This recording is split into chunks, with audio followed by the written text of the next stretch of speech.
What's good, guys? Welcome to the Escapism channel. I'm your host, Terrelle. In today's episode, I'm going to be reviewing and talking about Dandadan, which is the brand new anime that just premiered on Netflix and Crunchyroll. It's actually one of the most hotly anticipated animes to drop this year.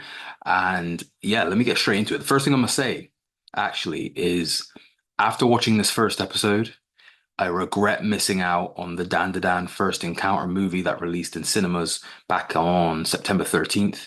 Basically, what they did is to premiere the show, there was a few screenings in certain cinemas across the country that screened the first three episodes together.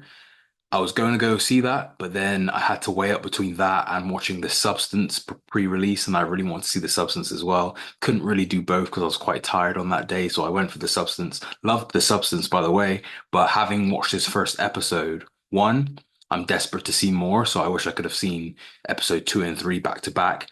And two, visually, and we'll get into this in a minute, visually and in terms of the audio, I think this anime is perfectly suited for a cinema screen, and I wish I could have witnessed this type of animation on a cinema screen. But let's get into Dandadan. What Dandadan is now, to be fair, I only found out about this anime probably at the top end of the year when it hit the schedule for this year, and I heard about it and I heard the buzz, and I thought, what's this? And I kind of looked into it, and I was very curious. And going back about a month ago, I was actually planning on buying the manga and reading through the manga first because I do tend to like doing that, especially if there isn't too many volumes to catch up on. And I think in the UK at this present time, there's only 7 volumes, so I could fly through that easy. And I did see an offer on Amazon, and I was tempted to buy it, and I just never did. And then that offer went away. And I'm the type of person where if I see a particular special offer and I miss that price, I kind of don't want to immediately go in and buy it for the original price. I'm like, I know what I could have got it for. So for that reason, I was kind of stubborn and didn't bother buying the manga and reading it. So I'm actually watching the show today when I watched the first episode. This is my introduction to Dandadan. So this review is coming from the perspective of someone that doesn't know much about the show prior, didn't read the manga. What I will say about that is the story grasped me immediately. The two main characters cross paths at school in this story, and they basically quickly realize that they have differing opinions when it comes to aliens and spirits. Our main character Ken believes in spirits, but not believes in aliens, but not spirits. And Momo believes in spirits and not aliens, and they have their differing reasons, which you learn throughout the episode as to why they have their beliefs and why they hold them. But what I appreciated and what this episode established very quickly is that both of these characters are very likable and they seem to have an entertaining chemistry between them, which is always a good start when you watch a show and you get immediately kind of drawn in by the characters themselves. But I think as the two main leads that are going to kind of lead this show through its 12 episodes, I think we're in a good place from this first episode. They're very engaging characters.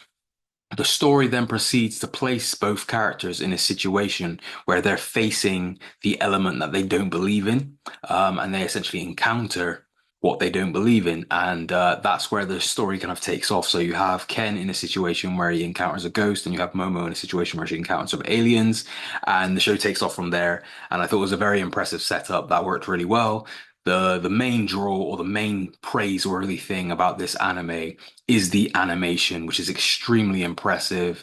Um, it's such a wild variation of style and expression. In some ways, its kinetic energy that is conveyed through the animation remind me of Dead Leaves, which is an anime from the early 2000s, I believe, potentially late 90s. And what made Dead Leaves so stylistic is how frantic the animation is and how varied it is. And I think some of that identity kind of comes through to here in a really, really good way, where the characters' shapes and sizes are altering based on how the scene is supposed to be perceived visually. So during a fight scene, for example, the angles of the shots and how the characters are warped within it can look refreshingly different scene to scene, depending on the situation. And amongst that, it's one of those anime shows where almost every individual frame is kind of wildly varied in terms of what it's portraying on screen. You could have, let's say, 10 frames of the same image, But in amongst those 10 frames, there's a lot going on in terms of color, in terms of animation, in terms of other elements of the animation that are going to create the expression of the scene. And I think that's what really drew me in from the animation standpoint, is how expressive it is. Some of the earlier scenes in the school between Momo and Ken, when they're talking with each other, there's some wildly different animated styles to depict their expressions towards each other during just a conversation. And I think it's stuff like that which keeps you extremely engaged, and it's very entertaining for your eyes to kind of watch when you've got such a variation of animation going frame to frame. And I think that's something that this show really set the bar with, and I'm hoping the rest of the show can kind of maintain or even surpass that level that it's set for itself. But it's a very promising start in regards to the animation. A broad spectrum of color is utilized in this show, and it really makes the visuals pop. And that's another aspect that makes the show and the visuals so engaging and exciting. It's like a vibrant candy color kind of aesthetic that kind of presents itself on screen, and that affects the mood and the atmosphere of a scene and the location really well. And I think it's the arrangement of the lighting within the frames that play a key part in that, because it's not just as simple as, you know, this is the character, they're wearing this outfit, it's this one solid color, this is the background, it's this one solid color. It constantly shifts, like I said, frame by frame, and you've got certain elements where you've got kind of reflective type of lighting or shimmering type of lighting from like a moonlight or from reflection on glasses, and the boldness of the color and the sharpness of the color within those moments and how it contrasts to the other colors in the frame. It's really, really impressive. And like I said, once again, really engaging overall. The key sequences, or the main sequences in this one episode, that involve a ghost and a trio of aliens, are the standout moments for me, both stylistically and for how great they are overall in terms of the storytelling and just the entertainment factor. It feels like a strong taste of what Dandadan is about and what's to come in this series, and it's a very promising start, like I said. And I like that it has supernatural horror elements at play within the show and how that's presented through the animation in some unique ways, which won't go too far into because I don't want to spoil it. The show is amusing as well, which is always a good sign. You know, it's got a good dose of humor, and I think that makes the two main characters quite endearing, and their chemistry towards each other quite endearing at the same time. And yeah, that's my thoughts on Dandadan, the first episode. I honestly don't have any negative critiques to give about this episode. I thought it was a fantastic first episode, fantastic introduction.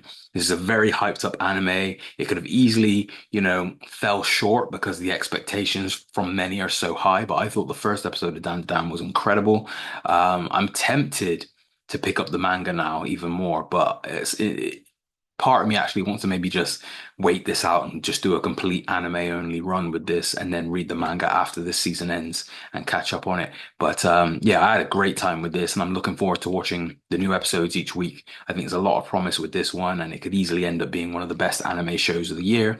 That's my thoughts on Dandadan. If you got this far in the video, thank you for taking the time to watch. Comment below. Let me know your thoughts on Dandadan. If you've seen it, are you a manga reader? Are you anime only? Do you plan on watching it? What's your thoughts on it if you've seen it? Let me know. Hit the like button if you want to help out the channel as well.